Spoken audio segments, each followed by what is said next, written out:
तरह के आप कह सकते हैं कि नंबर्स और नतीजे आते हुए दिखाई देंगे। LTI, माइंडट्री, HUL, एक्सिस, ये 3 बड़ी कंपनियां हैं जो आज अपनी चौथी तिमाही के नतीजे पेश करने वाले हैं। तो इन नंबर्स कैसे हो सकते हैं ये बताने के लिए कुशल और वरुण दोनों हमारे साथ इस वक्त स्टूडियो में जुड़ चुके हैं। गुड मॉर्निंग, आप दोनों का स्वागत है। कुशल, आपके साथ शुरुआत करते हैं। पहले तो LTI, माइंडट्री बताइए, क्या एक्सपेक्टेड है?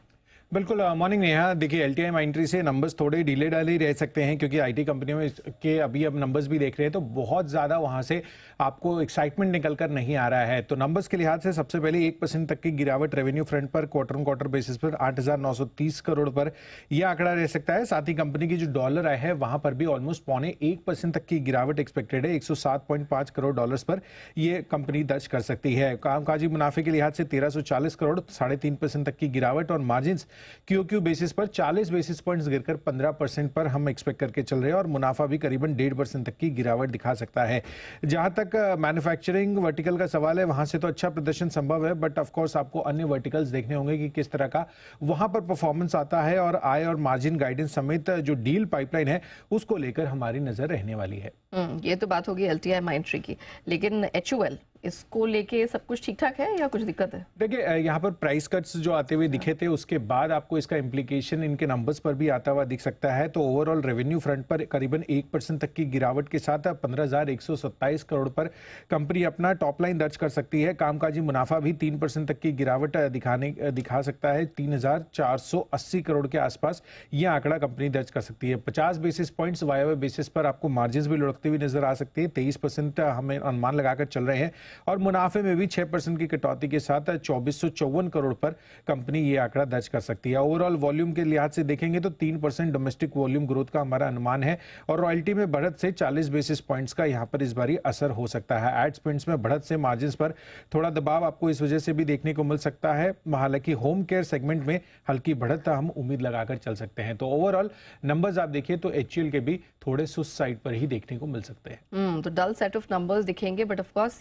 ये जानने वाली बात होगी कि आज नंबर्स से पहले मार्केट कैसे परफॉर्म करता है उस पर तो बात करेंगे, लेकिन एक्सिस के भी नंबर्स, एक्सिस बैंक के नंबर्स आने वाले हैं और वरुण के पास है पूरी डिटेल्स। वरुण, मॉर्निंग, सब कुछ ठीक ठाक है यहाँ पर? कारोबार, एसेट क्वालिटी? डेफिनेटली यहाँ पे ठीक ठाक है। आई मीन एक्सिस हो या ICICI हो, यहाँ पे कोई दिक्कत होती नहीं है वैसे भी। और HDFC की इस बार आपने देखे तो नतीजे में नेट इंटरेस्ट मार्जिन बढ़ के आए थे। एग्जैक्टली। कहीं ना कहीं वो जो होप है अब थोड़ी ज्यादा है कि शायद हो सकता है कि आपको एक्सिस और ICICI में भी ये देखने मिले।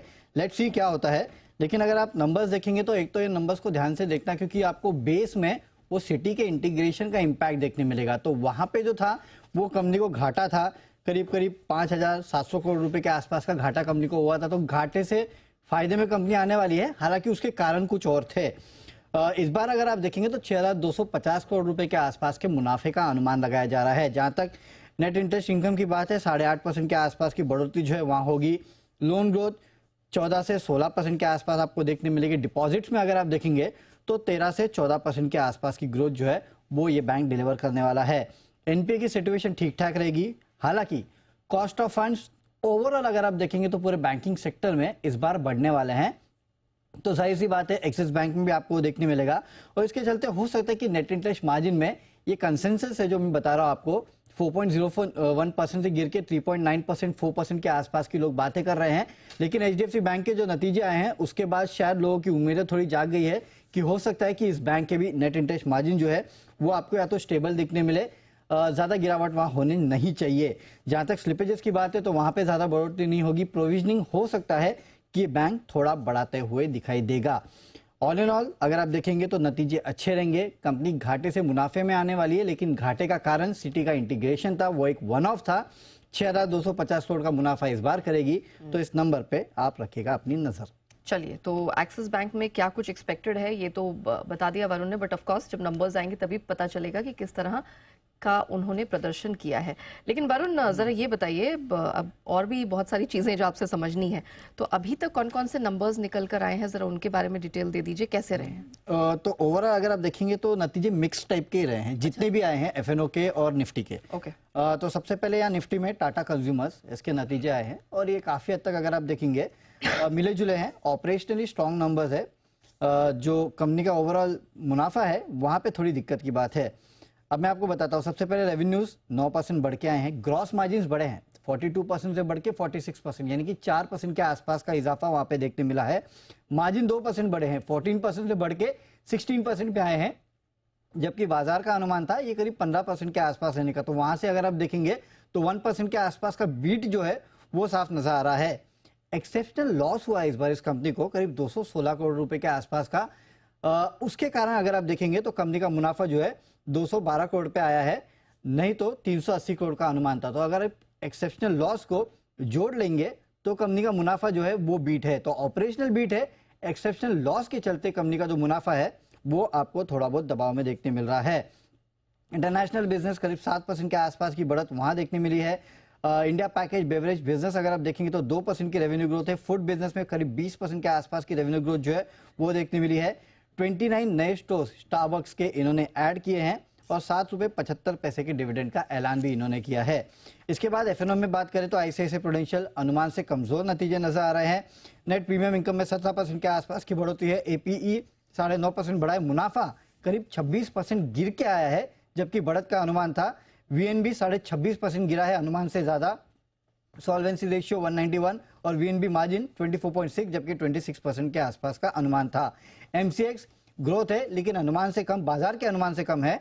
रेवेन्यूज 35% बढ़े हैं। एबिटा 102 करोड़ पे आया, मार्जिन 56.3%। मुनाफा 88 करोड़ के आसपास है, 106 करोड़ रुपए के आसपास का अनुमान था और 7 रुपीज 64 पैसे प्रति शेयर के डिविडेंड का ऐलान इन्होंने किया है। साथ ही साथ चंदेश शाह जो है वो अब इस कंपनी के नए सीएफओ होंगे, 1 मई से अपना पदभार संभालेंगे। कैश में सैन डीएलएम नंबर्स अच्छे हैं। रेवेन्यूज 31% बढ़े हैं। मार्जिन हालांकि गिर के आए हैं, 10.5% पे आए हैं, 11.6% से गिर के। मुनाफा 77% बढ़ा है। 361 वैम, यहाँ पे रेवेन्यूज 46% बढ़े हैं। मार्जिन 52.9 से गिर के 47.6। मुनाफा अगर आप देखेंगे तो 55.54% के आसपास की बढ़ोतरी है। 3.5 रुपए प्रति शेयर के इंटरिम डिविडेंड का ऐलान किया है। और टाटा एलेक्सी रेवेन्यूज मार्जिन सब गिरे हैं और मुनाफे में भी 4.5% के आसपास की गिरावट है। रेवेन्यूज भी ऑलमोस्ट फ्लैट ही रहे, 1% गिरा है। 70 रुपए प्रति शेयर के आसपास के डिविडेंड का ऐलान इन्होंने भी कर दिया है। तो लंबी चौड़ी लिस्ट है उन सारे नंबर्स की जो यहाँ पर रिलीज हुए हैं। ऑफ कोर्स मार्केट जब खुलेगा तो उसका रिएक्शन दिखेगा।